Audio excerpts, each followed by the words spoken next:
भूल जाऊंगा, फिर गोविंद मेरी जीवा पर नहीं आएगा। कथा में वही आता है, कीर्तन में वही आता है, जो ज्यादा धनाढ्य नहीं है। जो धनाढ्य है वो लोगों से लिफाफा भिजवा देता है। 4 टिन घी का भिजवा दिया, 10 कट्टा आटे का भिजवा दिया, 20 कट्टा चावल का भिजवा दिया, 50,000 रुपये भिजवा दिया। महाराज जी जय हो जय हो जय।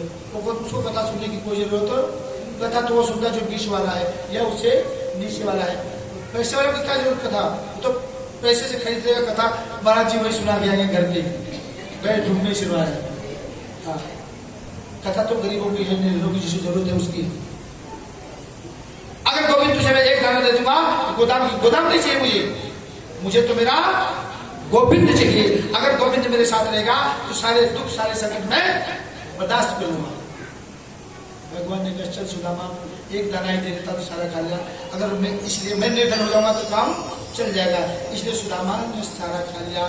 एक ही गुरु जी से दोनों पढ़े थे, एक ही गुरु जी से दोनों पढ़े थे।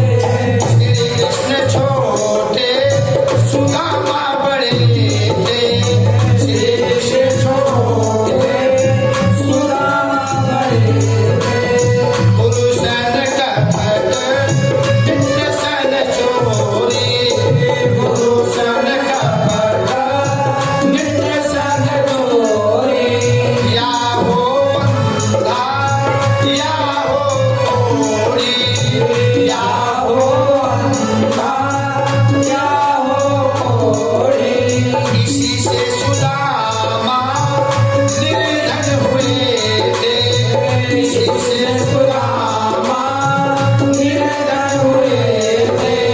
श्री कृष्ण छोटे सुदामा बड़े थे, श्री कृष्ण छोटे सुदामा बड़े थे। बोले अंतकंद भगवान की जय। सन कपट मित्र सन चोरी, या हो अंधा या हो कोढ़ी, इसी से सुदामा निर्धन हुए थे। श्री कृष्ण छोटे सुदामा। थोड़ी सी झूठ बोला था, झूठ न बोलते तो बचते कैसे। गोविंद को देना पड़ता और देते तो सारा संसार निर्धन हो जाता। सबका भार को अपने आप खुद पे ले लिया सुदामा ने। इसलिए लोग कहते अरे पंडित बेचारे कहेगा बेचारा। जब हमारे साथ में गोविंद है तो हम कहेंगे बेचारे आनंद ले रहे हैं भाई, हमारे आनंद में कोई कसर नहीं है। जो भी पंडित है सब आनंद ले रहे हैं। बोले वृंदावन बिहारी लाने की क्यों कारण है। प्रभु की प्रेम भक्ति से बदल जाती है तकदीरें, प्रभु की प्रेम भक्ति से बदल जाती है तकदीरें, प्रभु की प्रेम भक्ति से बदल जाती है तकदीरें, प्रभु की प्रेम भक्ति से बदल जाती है तकदीरें। अगर विश्वास सच्चा है टूट जाती है जंजीरें, अगर विश्वास सच्चा है तो टूट जाती है जंजीरें, अगर विश्वास सच्चा है तो टूट जाती है जंजीरें, अगर विश्वास सच्चा है तो टूट जाती है जंजीरें। प्रभु की प्रेम भक्ति से बदल जाती है तकदीरें, प्रभु की प्रेम भक्ति से बदल जाती है तकदीरें।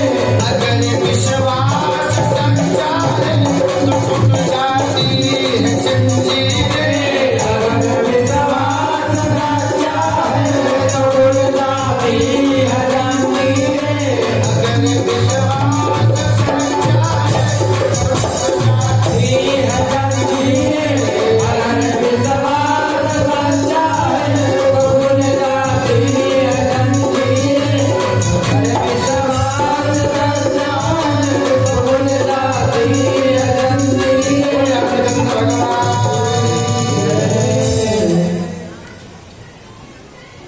विश्वास करिए बस। अगर भगवान की भक्ति करते ना, और सुदामा 24 घंटे उठते बैठते खाते पीते सोते जागते हर वक्त 24 घंटे हरे कृष्णा तो गरीब रहेंगे। तुम 2 घंटे करते हो करोड़पति हो, तो जो 24 घंटे करेगा तो वो कौन सा पति होगा? अनिल अंबानी टाटा बिरला से ऊपर जाएगा, मुकेश अंबानी को फेल कर देगा, 24 घंटे हरे कृष्णा करेगा तो आधा घंटा करने वाला तो मुकेश अंबानी बन जाएगा, और जो 24 घंटे करेगा वो कौन सा अंबानी बनेगा? सारी सरकार फिर हाँ गोविंद सरकार आ जाएगी, बोल वृंदावन बिहारी लाल। अब चलते सीधा, बराती भी आ गए भाई, पीछे वाले अजंता कोयले वाले भी आ चुके हैं और 2-4 बराती और आगे। बराती उन्हें ताली बजाइए और से 5-4 ज्यादा बराती आगे थे, बराती पहले से आ रहे, बराती थी सीधा विवाह की तरफ चलते, मंडप की तरफ। भाई 3 आदमी बस चलो तुम्हारी सारी बात मानेंगे, जब तुम मेरी मानो तब तुम्हारी मानेंगे। बोले आनंद सुंदर भगवान।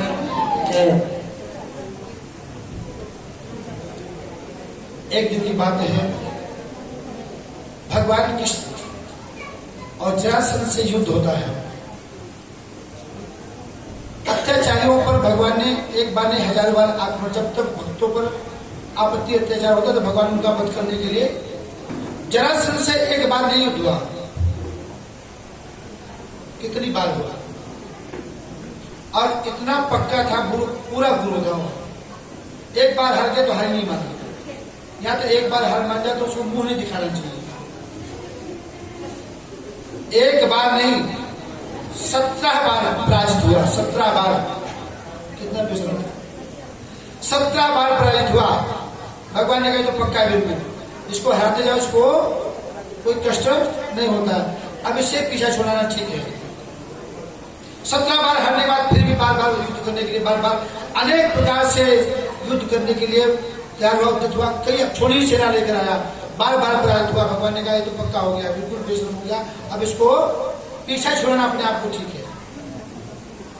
तो 17 बार भगवान ने पराजित करके 18वीं बार युद्ध का आयोजन जब उसने जोड़ा तो भगवान ने एक ऊंचे पर्वत पर बैठे और छलांग लगाया सीधा समुद्र के अंदर, बोल द्वारकाधीश भगवान की सुंदर द्वारका नगरी बनाया।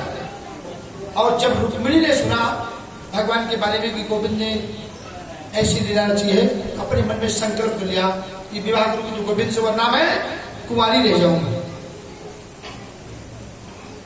एक विश्वास पात्र ब्राह्मण मिला, पहले रिश्ता ब्राह्मण नाई करवाते थे। रुक्मिणी ने खुद लिखा पत्र और खुद ही उत्तर लिख दिया। रुक्मिणी ने संकल्प कर लिया गोविंद से विवाह करूंगा, पूरे परिवार का विचार था गोविंद से विवाह होगा, लेकिन रुक्मिणी का विचार था, जो बड़ा भाई था उसका विचार था, मैं इसका विवाह गोविंद के साथ नहीं होने दूंगा, इसका विवाह तो शिशुपाल के साथ होगा। रुक्मिणी को पूरा विश्वास होगा कि गड़बड़ हो जाएगा मामला। विश्वास पात्र ब्राह्मण को भेजा, जाओ ये मेरा पत्र गोविंद को दे देना। जैसे गोविंद को दिया, पढ़ा, आपने मैं प्राण दे दूंगी लेकिन शिशुपाल के साथ विवाह नहीं करूंगी। जैसे गोविंद को पत्र दिया, पढ़ा, रथ तैयार करवाया, रथ पर सवार हुए और कुंडनपुर की तरफ चल देते हैं। भैया बलराम को मालूम हुआ, रथ पर सवार हुए, वो भी सेना लेकर के, चित्रगुप्त सेना लेकर पहुंच गए। जिस समय गोविंद पहुंचे कुंडनपुर, उस समय रुक्मिणी माता पार्वती की पूजा करने के लिए मंदिर में गई थी। तो वहां पर एक से सशक्त पहरेदार खड़े हुए थे और शिशुपाल की बारात भी आ चुकी थी। वहां पर एक से एक राजा पहुंचे हुए थे। भगवान पहुंचे और रुक्मिणी का हाथ पकड़ा और रथ पर बिठा लिया। जब रथ पर बिठाकर चलने लगे, 2 मिनट सीधा प्रसारण करते हैं, 5 मिनट के अंदर 16,000 बहु आ जाएंगे तुम्हारी मदद, हमारे कम बढ़ जाएंगे, ये पटेल नगर तक फैलेंगे सब। हाँ, एक फरेल में लो 500 बहु, आप तो तुम्हारे गुर्दे की सारी मालिश करा के कर दूर। हाँ, क्या बात कर दी तुम, 5 मिनट और बैठो, आज सारा तरह दूर। हाँ, बोले आनंद कंद भगवान की। तो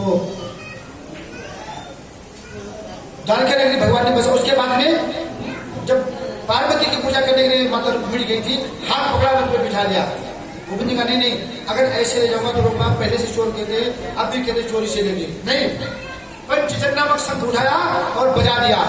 जिस योद्धा में ताकत हो, रुक्मिणी का हाथ पकड़कर मैं ले जा रहा हूँ, युद्ध करके मुझे परास्त करके और रुक्मिणी का हाथ थामो।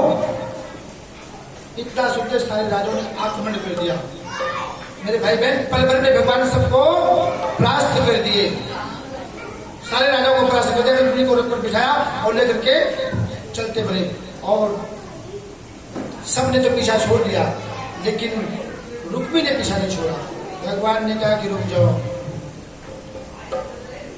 पूछा नहीं, मानता नहीं तो मान जाएगा तो फायदे में रहेगा। उन्होंने कहा नहीं, छोड़ो। जैसे उठाया वैसे रुक्मिणी ने हाथ पकड़ लिया। है महाराज, क्या कर रहे हो? रोटी पानी बंद हो जाएगी। कौन है?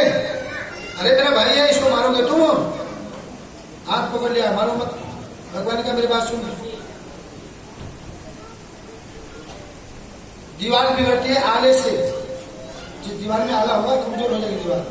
कॉलोनी बिगड़ती है नाले से, और घर बिगड़ता है जो ऐसा बताओ साले से। हमने भी तो हमारा भी आता रहता है। अरे मेरी बात ना मत मारो अपने आप को, मेरे वाला भी आता रहता है, इसलिए झंझट हो जाए, मेरे घर में झंझट हो जाए। दीवार बिगड़ती है आले से, कॉलोनी बिगड़ती है नाले से, और घर बिगड़ता है। आप ही बोलो, हम नहीं बोलेंगे। बोले हमने के अंदर भगवान ने कहा मारना मत। भगवान ने हाथ पकड़ लिया। तो भगवान ने कहा कि नहीं मानो तो पीछे नहीं छोड़ेगा। अब मान लीजिए उसको छोड़ दिया, भोज के नामक नगरी बसाया, कुंडनपुर वापिस नहीं गया। फिर उसके बाद में रुक्मिणी जी बुलाते हैं। फिर तो कहना क्या था, रावण जी जाग जाओ, सो रहे हो, जाग जाओ। फिर रुक्मिणी को लाए। फिर कहना क्या था, वही आप लोग जो लौंडा घोड़ी बेचता ना, ऐसा लगता है सारे संसार की शादी है, ऐसा लगता आज को भाल की शादी है, आज को भाल की शादी है।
पूरा डांस होगा, बैठो।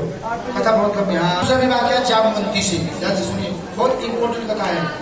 अगर नहीं सुनोगे बाद में पछताओगे। शांति से, बहुत इंपॉर्टेंट कथा है, आप ध्यान से सुनिए।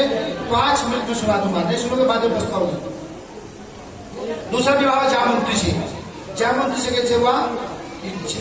रामावतार में रावण का जब युद्ध हुआ, जामवंत से किसी से युद्ध नहीं हुआ था। जामवंत ने कहा कि मेरा युद्ध किससे हो प्रभु, मेरी ताकत का अंदाजा नहीं देगा। भगवान ने कहा कि अगला युद्ध तुम्हारा अगले जन्म में होगा, बाद में बैठिए, बैठो भैया, दिल खोल के चढ़ाना तसल्ली से, हड़बड़ाओ मत। चढ़ाओ के ऊपर मैं डिपेंड हूँ, कहीं परेशान हो गया, खूब दिल खोल के चढ़ाओ। हाँ, दिल खोल के चढ़ाओ। हमारी बैठ जाओ थोड़ी देर, दिल खोल के तसल्ली चढ़ाना। बैठो बैठो बैठो बैठो बैठो, बाजू चढ़ा दिए। हाँ बैठो, सुन लीजिए, बस केवल एकदम शॉर्टकट में कथा सुनाता हूँ, अगर नहीं सुनोगे बाद में पछताओगे। देखिए, जो कलंकी चौथ होती है, कलंकी चौथ भादों के महीने में आती है। अगर आपने उसका दर्शन कर लिया, 100 पर निराल गोसाई तो चौथ की चंद्र की नहीं, चौथ का चंद्रमा ताज है। भैया बैठो, बाद में बात चढ़ेगी, बाद कन्यादान के पैसों से सब फर्क कैसी में है। मैं कहीं रह गया हूँ मेरा दिमाग तो जब शांति कथा सुनाए दो अब ना चढ़ाओ क्योंकि ज्यादा चढ़ा दिया थोड़ी देर कथा सुन लो बस को ये कथा बहुत इंपॉर्टेंट बात में पछताओगी इसे सुन लो तुम्हारे काम की बात नहीं सुनोगे तुम्हारी मर्जी सौ पर लीलारे गोसाई तो जो चौथ की चंद गिनाई सब चौथ का चंद्रमा ताज्य है उसका दर्शन करना वर्जित है कलंक की चौथ भादों के महीने में आती है अगर आपने उस चौथ का दर्शन कर लिया है तो आपको 100% 1100% आपको कलंक लगेगा उस कलंक को छुटकाने के लिए उसका उपाय क्या है ध्यान से सुनो उसका उपाय यह है कि सुबह सुबह 4 बजे उठो अपने घर का कूड़ा पड़ोसी के घर में डाल दो ज्यादा मत डालना ज्यादा डालोगे तो लड़ाई हो जाएगी तुम दोनों थोड़ा डालो लड़ाई ना हो थोड़ा बहुत बात का है तो चल जाए इतना सुबह उठो तो उसका दोष निवारण हो जाएगा तो दोष कैसे लगा गणेश जी अपनी सवारी पर बैठ कर जा रहे थे पता है आपको कई सवारी है उसमें ब्रेक नहीं होता हैंडल नहीं होता बैठ के चले गए मेरे जैसे पतले से गणेश थी बिल्कुल बरीक से थे वो जा रहे थे रोकना चाहा रुक वो आगे सड़क गया गणेश जी तो चंद्रमा देख रहा था उन्हें तुम्हारे लोगों लगा ये मोटा गिर गया इसने क्यों खाता कितना मोटा हो गया गणेश जी ने कहा कि चोट लगी कुल्ला टूट गया उठाया तो है नहीं ठठाली मार के हंस रहा है जा मैं तुझे श्राप देता हूँ आज के दिन जो तेरा मुंह देखेगा ना उसको कलंक लग जाएगा तो कहने इसका निवारण बताया कि वही कूड़ा दूसरा अगर कूड़ा ना डालो लड़ाई से बचना चाहो तो ये कथा सुनो इस कथा के सुनने से निवारण हो जाता फिर दोष आपको नहीं लगता नहीं तो 1100% आपको कलंक लगेगा दुनिया कोई ताकत रोक नहीं सकती है सत्यजित भगवान सूर्य नारायण का बहुत बड़ा भक्त था वो भगवान सूर्य नारायण उसको आसमान मणि दिया था उस मणि से 4 भार सोना निकलता था भगवान कृष्ण ने कहा कि मुझे दे दो मैं जनता का कल्याण करूंगा उसने नहीं दिया और वो आसमान तक मणि उसका भाई प्रसेन जंगल में पहन करके गया शेर ने उसको मार करके फेंक दिया उसको जामवंत ने ला करके अपने आसमान तक मणि अपने घर में ले गए उसके बाद में भगवान को कलंक लग गया उन्होंने कलंक की चौथ का दर्शन गोविंद ने कर लिया था सत्यजित ने कहा तुमने चोरी कर लिया तुम मांग रहे थे मैंने तुमको नहीं दिया इसलिए तुमने चोरी कर लिया भगवान ने कहा जब तक प्रमाण नहीं दे दूंगा तब तक वापिस नहीं आऊंगा तो जामवंत की गुफा में पहुंचे जामवंत के पास आसमान तक मणि रखी हुई थी जैसे घुसे तो जामवंत ने जाकर बताया प्रभु एक अद्भुत लीला अपने इस गुफा में बनी है जामवंत आए भगवान ने रामावतार में कहा था जब तुम परास्त हो जाना तो समझ लेना मैं राम हूं मैं रूप बदल के आऊंगा जिस समय जामवंत परास्त हो गए हार गए उस समय भगवान को पाहीनाथ कर पाही गोसाई चरणों में गिर पड़े प्रभु मैं आपको पहचान लिया मैं आपसे विरुद्ध किया तो अपराधी हूं लो इसके अपराध क्षमा के लिए दान करता हूं क्या कन्या का दान सबसे बड़ा दान कन्यादान होता है मेरे भाई बहन कभी गरीब की लड़की का शादी हो ब्राह्मण की पड़ोसी की अड़ोसी की निर्धन कन्या जिसकी शादी हो आपसे जो बन सकता है धन से तन से मन से सेवा करिए आपको अपार पुण्य मिलेगा करिए जितना भी भगवान ने तुमको दिया करो बेधड़क अपने के सारी दुनिया करता है दूसरे वाले में हाथ बनाओ ना पुण्य तो आपको तब मिलेगा जामवंती का हाथ भगवान के हाथ में दे दिया और आसमान तक मणि दहेज के रूप में दे दिया लेकर दूसरा विवाह जामुंदी से तीसरा मित्र भिंदा से कालिंदी से और सत्यभामा से भगवान के इस प्रकार से आज विवाह हो गया 16,100 कन्याओं को भौमासुर ने बंदी बना रखा था उन कन्याओं को आप देखिए हमारे हिंदू धर्म में सनातन धर्म में यही है अगर बेटी किसी क्या कैसी मानो ऐसी आपत्ति विपत्ति किसी के अगर अंडर में चली गई 2 घंटे के लिए तो हम लोग उसको अपवित्र कह देते हैं भौमासुर के बाद में सालों के सालों पड़ी थी कन्याएं 16,100 भगवान ने भौमासुर का वध कर दिया कन्याएं रोने लगी गोविंद ये संसारी लोग हमको स्वीकार नहीं करेंगे फिर चिंता मत करो जिसको संसारी लोग ठुकरा देते हैं ना उसका हाथ मैं स्वीकार कर लेता हूँ 16,100 कन्याओं का भगवान ने एक साथ में पानी ग्रहण किया जिसको दुनिया में कोई ना अपनाया जिसको दुनिया में कोई ना अपनाया उसको अपना बनाना मेरा काम है उसको अपना बनाना मेरा काम है मेरी चौखट पे आना तेरा काम है मेरी चौखट पे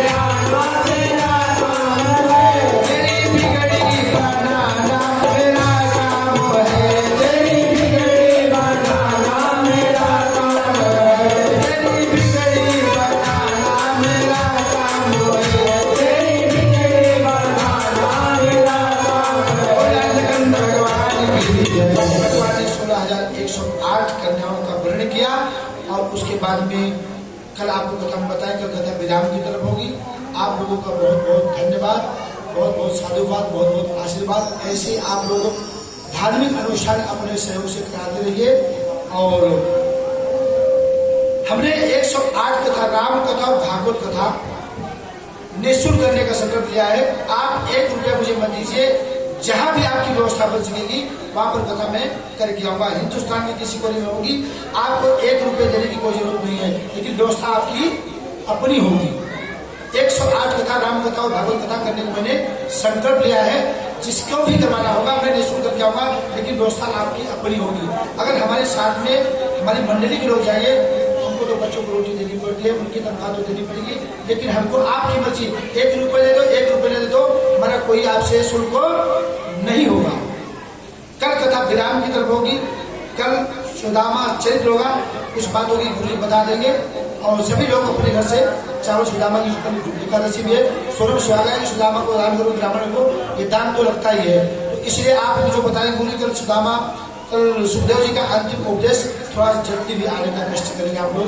सभी से निवेदन, एक निवेदन और है, कोई भी भाई बहन या बच्चे के लिए ईमानदारी से आप देख लो, कोई कॉपी किताब पुराण कुछ नहीं लेके बैठता, एक तरफ भागवत पढ़ ले, एक तरफ राम कथा पढ़ ले, 24 घंटे कौन मैं ऐसे बोलता रहूंगा।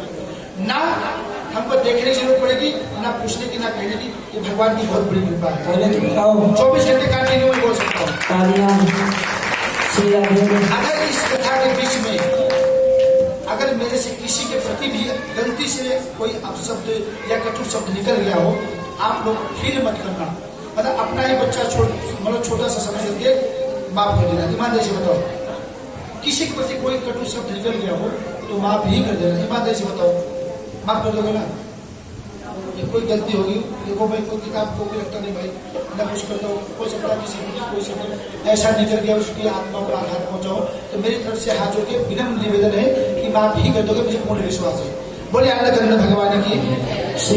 कल मैंने याद किया था, उन्होंने निवेदन किया था, आपके सामने नाम नहीं जाती, सूर्या जी के घरवाली की पत्नी के सामने बैठी एक भजन बोलना चाहती थी। एक भजन ये बोलेंगी और एक भजन भैया हमारे नहीं ये आपके सामने बैठी।